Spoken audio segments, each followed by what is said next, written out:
Today I got a melon pit out in the squash patch that needs refurbished, needs replenished, whatever you want to call it. It needs redone, so I thought I'd show you how I do that. Here's the melon pit in question. Its vines have completely been spent. I already got my pumpkins off of them, and these vines are just withered up, so I'm going to rake back all this mulch after I cut all these vines out, and then I'm going to start digging. I've got my melon pit cleared off. I've disturbed the resident toad and all of the ants, but we'll try to work through that. I've got all my weeds pulled up and my leaves that I've used as a mulch piled up here. Now I've just got to dig this down to about 1.5 feet or 2 feet. Pile everything up on here to make transferring it a little easier. I'm using canvas. You could use a tarp or cardboard or whatever, or you can just put it on the ground. It's not vital. It just speeds things along a little.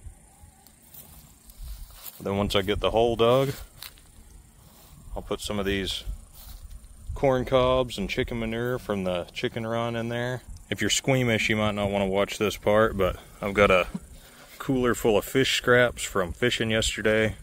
Cleaned up everything, and that's the remainder that would have gone to waste.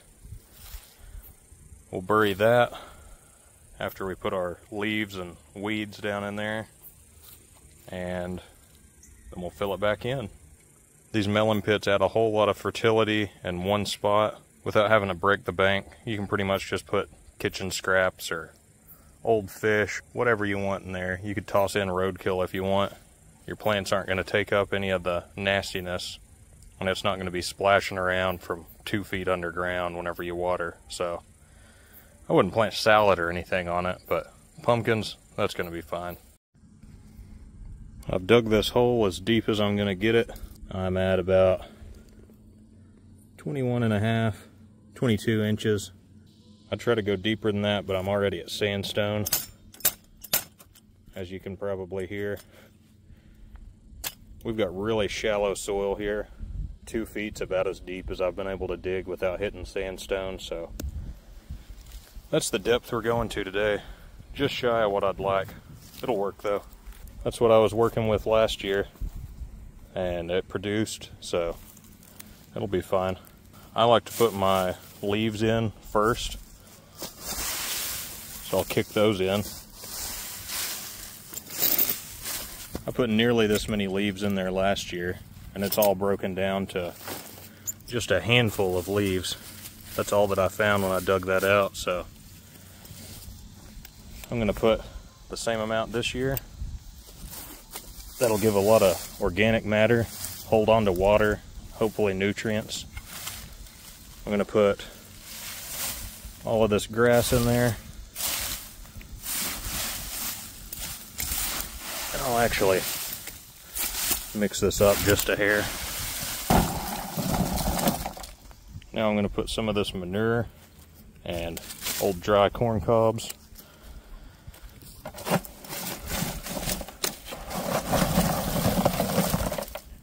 I'll do 3 forks full of that. I've got a container of wood ash that's never been rained on. This has a lot of potassium in it, but if it's been rained on, it's soluble enough that it would have soaked into the ground underneath the burn pit. I'm going to add a good layer of that. You don't want to breathe that in. I've got a gar, a catfish, a bass, a crappie, a drum, a bunch of skin and meat from the pin bone line. I put about 1/2 cubic foot of compost underneath that. I'm going to cover that up with another 1/2 cubic foot. I'll pack it down a little bit if I can manage to without getting too nasty. Then I'll cover it up with the dirt. Last year I left this as a mound, and I learned my lesson with that because it doesn't hold a whole lot of the water you put on it whenever you mound it up. So if you live in an area with a lot of rainfall, You might want to mound it. I live in an area with a lot of drought, so I'm going to leave mine pretty flat. And I'm going to end up making a moat around it with the excess dirt. It seems like about enough to me. Just enough to cover everything up where I can pack it in. If you don't pack it, everything shrinks so much that you'll end up with a crater. I'm going to go ahead and fill this with all of that. And I think I'll even water it in between. Keep everything nice and wet. Get it breaking down sooner rather than later. So let's get this soaked in and buried. Alright. There's my pile. It's pretty tall. Looks like a lot more than it's going to shrink down to. I got to thinking, and the best thing to do would be just to spread the top out to where it catches a little more water. And this way it can shrink down more before I make a moat or anything on it. So that's about the whole process. Just dig a hole, fill it with as much stuff as you can muster. Add a little bit of wood ash, since pumpkins and watermelons and squash all really love potassium. These will all have to be refurbished soon. I've got all my watermelons done the same way. And all of these pumpkins were done the same way. I got another that I'm about to dig up over there and refurbish. All of my squash was done this way too. I think this makes a big difference if you have really poor soil. And the soil here is super sandy, super shallow, so you need all the help you can get. But that's about it.